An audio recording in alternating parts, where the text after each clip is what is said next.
ergadii golaha guurtida ee dhexdhexaadinta ka waday khilaafkii labada garab u kala qaybiyay xisbiga talada haya kulmiye ayaa soo saaray go'aamo ay sheegeen inay ku xaliyeen khilaafkaasi kuwaas ay kamid yihiin xuriyadooda loo celiyo dadka loo xirxiray arrimaha khilaafka xisbiga kulmiye gudoomiye ku-xigeenka koowaad ee golaha guurtida Siciid Jaamac Cali ayaa ku dhawaaqay go'aamada lagu xaliyay khilaafkaasi iyadoo ay waajib tahay in la soo afjaro khilaafkan cakiran ee hareeyay xisbiga kulmiye si aanu u sababin burbur iyo kala qaybsanaan ku yimaado xisbiga dhexdiisa haddaba guddiga golaha guurtidu iyagoo ka duulaya dhammaan arrimahan kor ku sheegan waxay soo saareen go'aamadan kow in go'aamadii ka soo baxay shirweynaha saddexaad ee xisbiga kulmiye oo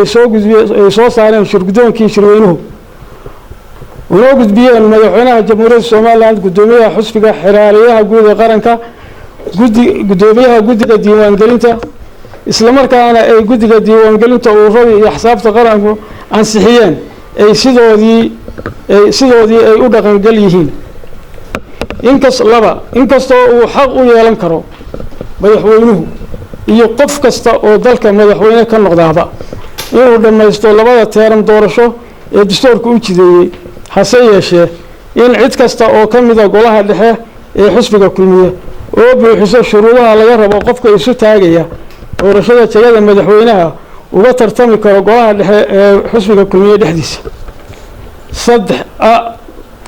waa tanbiideeda waxaa reeban shacair kasta oo muujinaya astaan musharax ama doorasho ka hor inta aan la gaarin waqtiga ku mudaysan xeerka doorashada madaxweynaha iyo madaxweyne ku-xigeenka saddex wixii dad loo xidhiidhay arrimo la xidhiidha khilaafka xisbiga kulmiye la sii daayo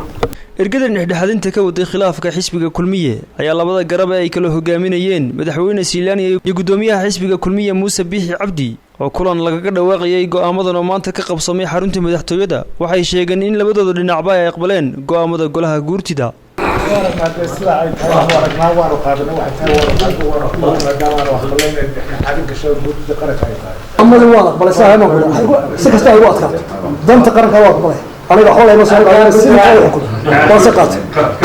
Khalid Xabsi Kalsan TV Hargeysa